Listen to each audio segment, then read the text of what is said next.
Bandi mingi baiki beaucoup partout dans le monde entier à travers www.congo télévision chaîne YouTube le message le babilo l'actualité ya pour Congo le benza tozongi susu na kati cimetière kitambo kutana bongo na mutachikeva oye benza na ONGB na Congo alongwaki na mikili ya poto mpona koya benza kobongisa cimetière kitambo surtout que cimetière oyo penza cimetière historique oyo bato penza basala makambo be na mboka na biso Congo bakunda bango kasi cimetière yango ezalaki un peu négligé abandonné kasi mbuta chikeva na bena Congo baye batongi bureau babongisi penza cimetière comme penza malamu nango penza tozongi so mbuta chikeva loko tosola na ye soki akomi penza na niveau nini na kobongisa cimetière mbote mama na nga Jean mbote na bandeko nyonso bazolanda biso na nzela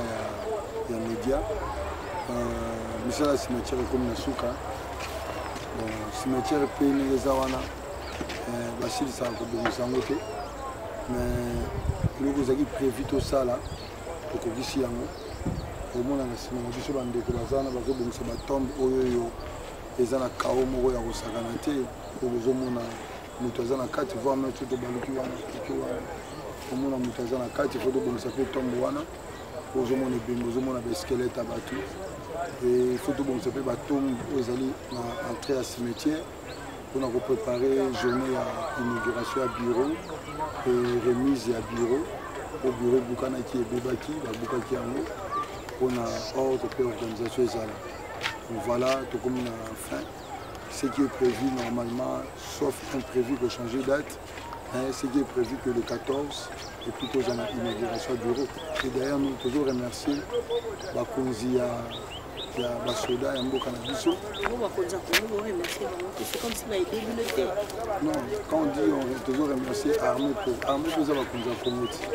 Bazoa au sein de biso salon au cimetière. Bazoa Bakonzi ya Congo toujours remercier bango. Police toujours remercier bango. Accepter qui demande à biso. Toba rocha biso maboko poto kata matiti.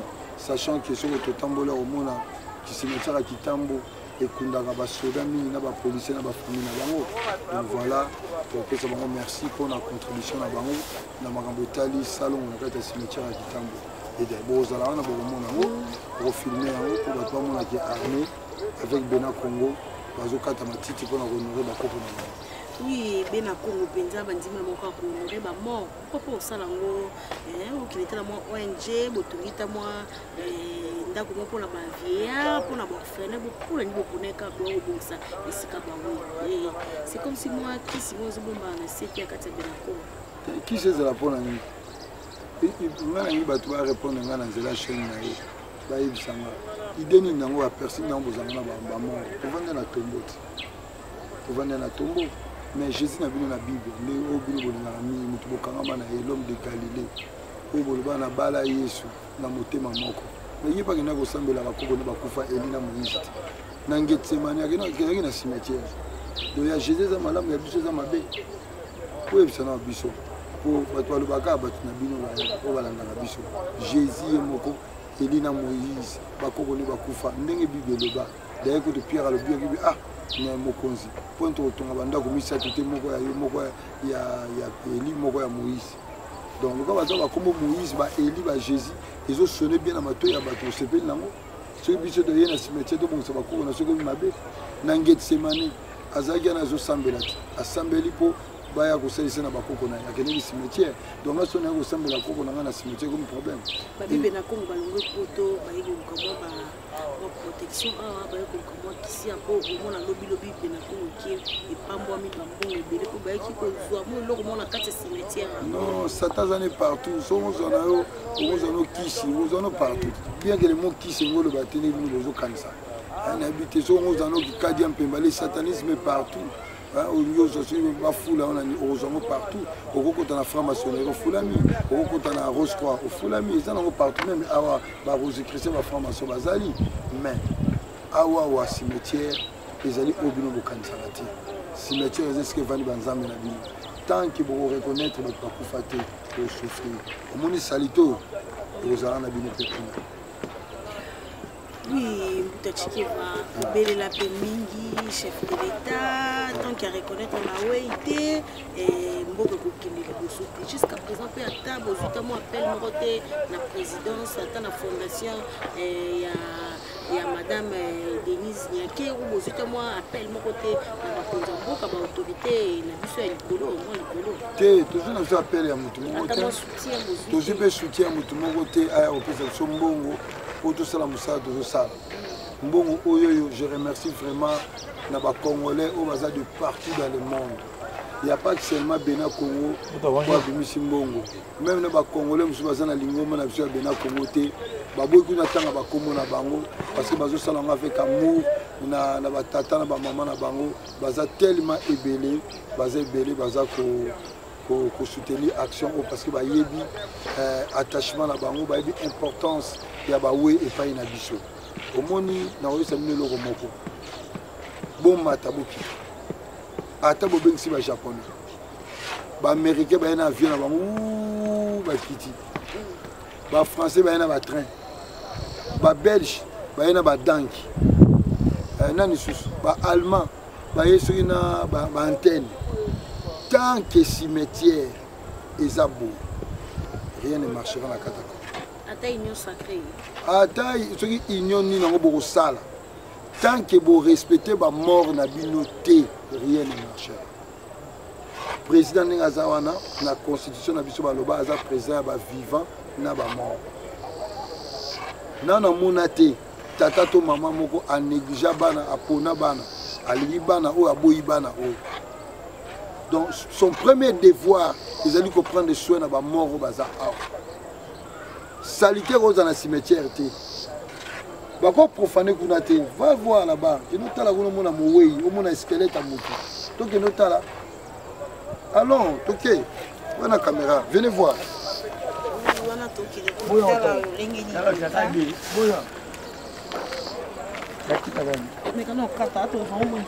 batombe bandeko mosusu bakufa ndenge ezali mpenda ya kobukana ndenge bomongo eskelete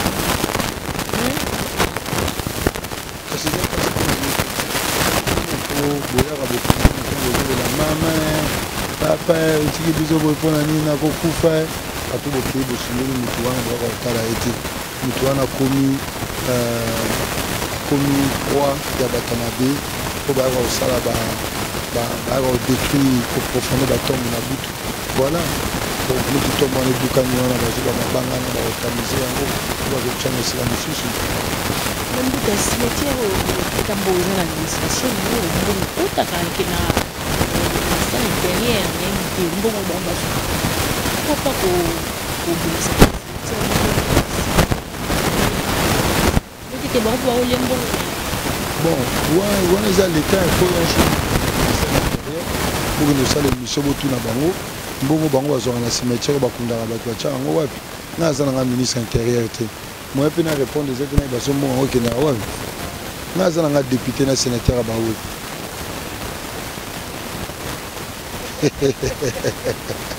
nga aza nanga député sénateur ya bawe donc naza na mboka nanga mboka bawe na vai nanga toza na congrès na biso assemblée générale na biso eza nango tovai na biso toza na congrès badéputé na basénateur bavai na bango tozosolola soki toza na possibilité tobongisi kote baproblème na biso ya bawe tozota baproblème ya mokili na biso.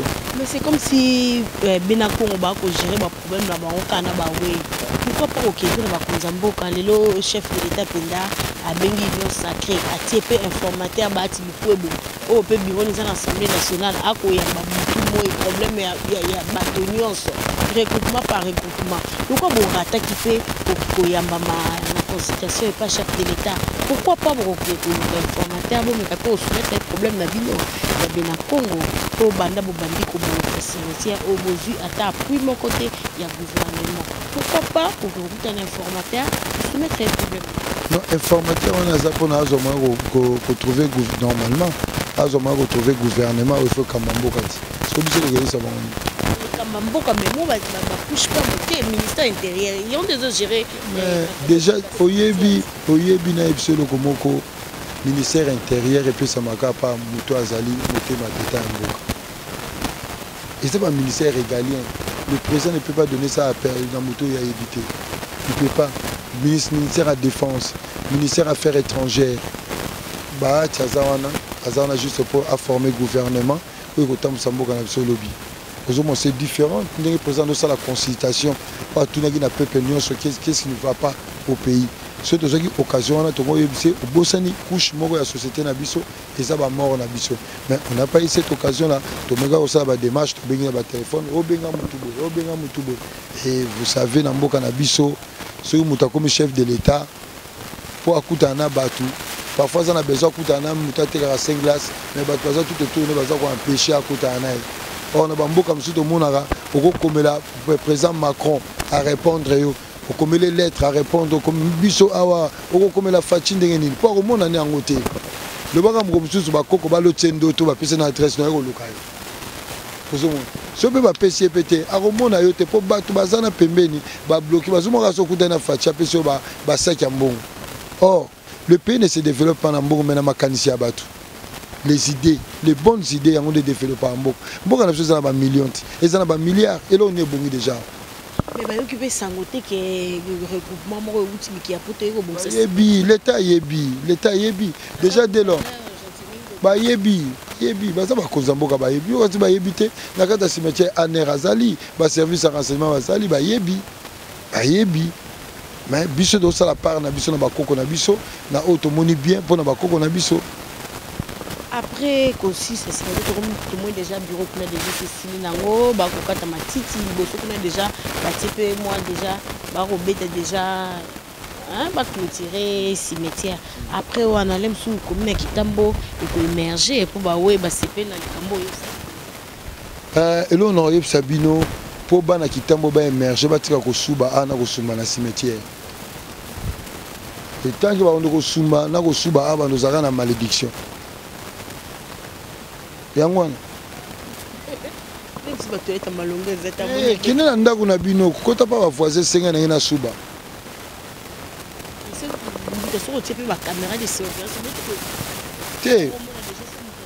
Déjà na yebiso loko moko na police. Quoi ça en face à cimetière, il est pas à complice au sumba na au suba. L'éducation doit commencer par l'État doit être rééduqué. Batu oyo baza ko incarner l'État, batu oyo baza ko incarner pouvoir politique. Bango d'abord faut ba bana kozala rééduquer parce que on sait que la police bazali wana balataka uniforme ya drapeau ya mboka. Bali symbole ya loi. Bango mo faut on a d'abord ko appliquer loi. Et oui, le présent parle de l'état de droit. Qu'est-ce qu'un état de droit? D'abord, dans une définition primaire, un état de droit c'est l'état qui respecte ses lois. L'État c'est quoi? L'État c'est le pouvoir politique. Et le pouvoir politique est incarné par des individus. Alors ce individu on a un symbole de pouvoir politique, ça les loroté. Au moins la soda qu'on a cimetière, vous avez sumba pembe na yemo pas suba rawana. Mboka ngo ekeni malamu ndeni. Mboka ke malamu te. C'est mboka o ezana problème à conscience. Ezana problème à bo moto ki muntu ezana batute. Batu ba koma ba ngomba nyama. Ba koma so monde yana mboka na ba PD ba côté ça grave. Yo monde yana ta ba PD. Au moment de la sauce à PD. Ce que vous avez évité aux à la PD, mais moutou na Congo comme à PD. A comment les si bien donc mboka ozana maman na kao.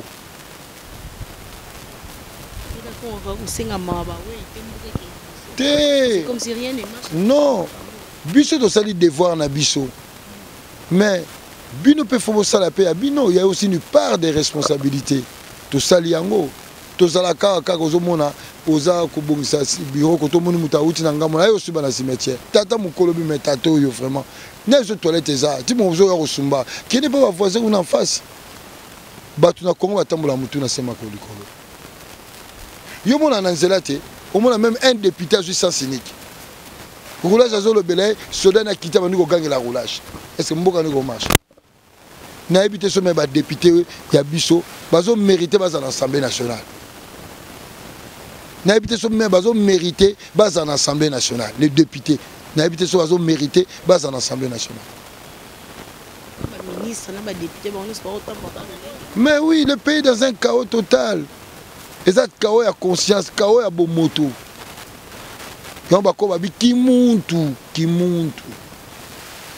Tout cela christianisme. etei bino buzoba na buzoba na buzoba bande banda. Mais christianisme eza ba coutume ba peuple moko bote. Christianisme eza ba valeur ba peuple moko bote. Le chef de l'état Sambéranaï azane chrétien. Te mais chef de l'état faut longa christianisme. Il faut longa yango pesa ya biso te. Ayebi yango makamona ba yela biso. Koko ne moko ta zara chrétien. Koko ne moko ta zara chrétien. Koko na ye moko te. So a remonter arbre généalogique na ye armo na jamais koko comment se porter ça ba chrétien te. Tu sais que ce monde pas à Mindele. Le christianisme c'est une civilisation occidentale. Même Michel Lefrazoloba, la fin de la civilisation occidentale. Et c'est abisoté. Bah il a besoin christianisme mundu qui n'a foué. Au comment chrétien par conviction te. Christianisme c'est là qui omiyina. T'as déjà comment on va bengo géom. Est-ce que le bas géom na qui Congo. Alors comment vous avez comment bang kuluno ba bénir yo. Tu ne peux pas être béni. Vous devez revoir plein de choses dans ma vie nabino. Ce moment vous allez bien. Il faut revoir en haut. Là, le christianisme va disparaître, calamité déjà disparaître. 2021 année à Kimbangu.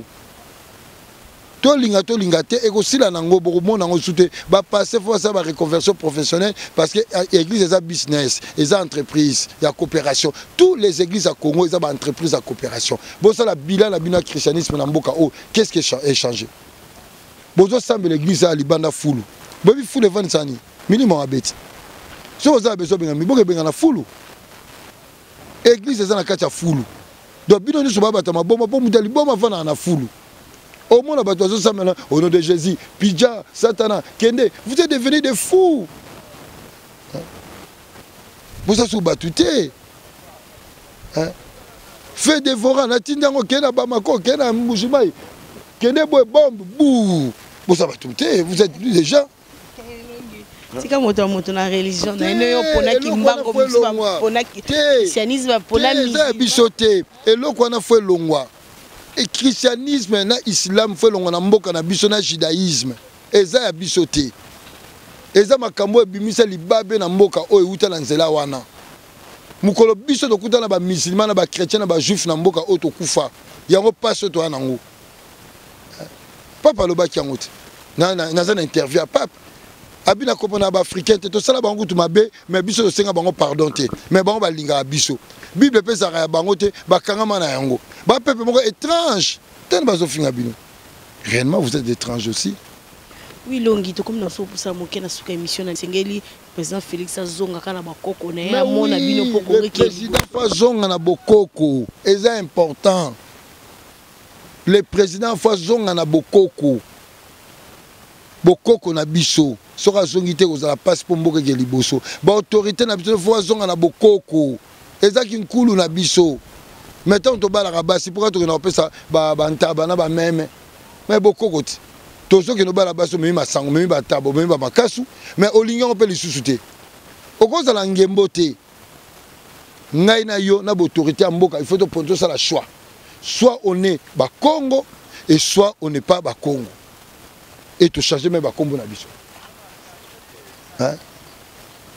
Tokoza ngembo te. Tokoza la milâtre te. Obi milâtre ngolo bani. Milé na âne. Eza insulte, milâtre. Milé na âne. Muto ayebani te couleur à peau. Muto aza na définition te. Aza métissé. On ne sait pas qui il est au juste.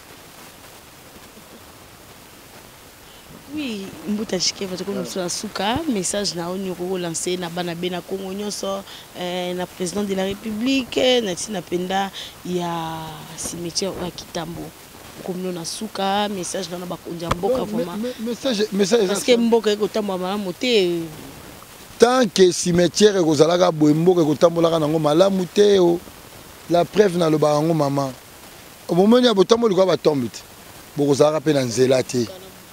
Il faut qu'il y ait développement du pays. Il faut qu'il y ait fou, profane. Mais initier, de quoi je parle. Développement du pays. Et qu'il y ait d'abord cimetière. La manière de traiter les morts. Pour que les ONG moi mindele ingai ko ya ko bongisa batomba bato bakufa. To benga na ba. Ba mindele ba juif ba bongisa so batomba na intérêt nini. Tu sais, on prend beaucoup de gens qui sont pauvres, parce qu'on a compris. Le but qu'on a vu, c'est que botika ko buka cimetière à Kinsuka, ya Kimbanse ki botika ya. Ba chef coutumier, bozo teka ba mabele na ba cimetière pour na mbongo atabino. Boza chef coutumier ndenge nini? Coutumier, c'est celui azo battre la coutume na biso ba tradition na biso. Ayebi valeur à cimetière ou bien vous êtes le chef coutumier ou bien boza yango te.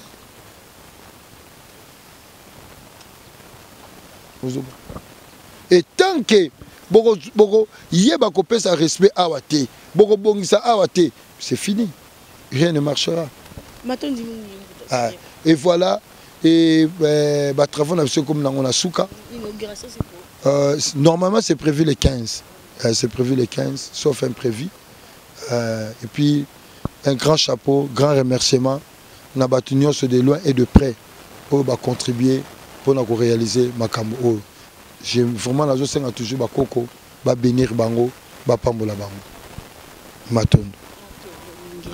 Merci mingi bona kiso partout dans le monde entier to sola ki penza na matali kaka cimetière Kitambo ba travailler comme na ngona suka merci penza na bena Congo penza et kokumba na mbuta chikeva bandimi penza ko honorer ba wei ko bongisa cimetière ndenge cimetière zaki ya ko beba bo soto mais to moni vraiment avancement ba travaux makamnyo Cécile bureau kutu ko lo bateza ki bureau à Sanzete ba vanda na kati sa tombe ba tongel ba penda bureau et comme nous avons souka inauguration et vous avez le 15 janvier. Merci d'avoir partout dans le monde entier. Merci d'avoir ma caméra Lewis Kasonga. Merci na Hilaire Nyoka na réalisation et montage. Merci na JBB Papa Social depuis États-Unis. Merci pour na bino nyos bolanda biso. Ngabino soki zamba zonte tokutani na mikolo za likoya.